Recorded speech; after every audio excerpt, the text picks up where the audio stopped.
Here we are at the edge of Springdale Park on Main Street. Springdale neighborhood is the smallest neighborhood of the 15 neighborhoods of Holyoke. As soon as you pass 391 and going south, you start to Springdale. It's not very deep either because there's a cliff as you go towards the west. So there's only a couple of streets inward. And it stops right around a bend up here. So it's small, but of course, it started as a trolley neighborhood, and who took advantage of it the most was the person that built this house. He was a carpenter, contractor, and businessman called John Prew.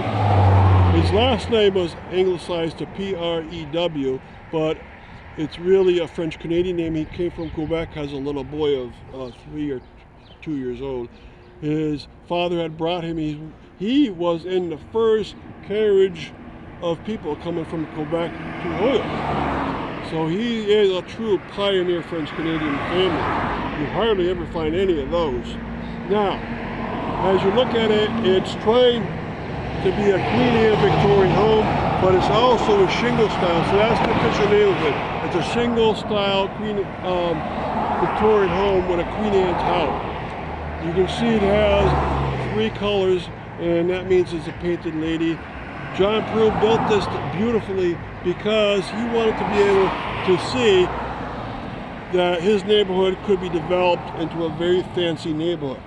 Now, only a few very, very fancy homes came around after it. He built up a lot of the streets around him, and the streets around here are called Day and Prew.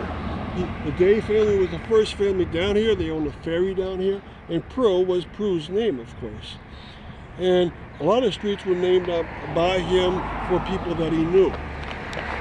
All right, so this beautiful house is great.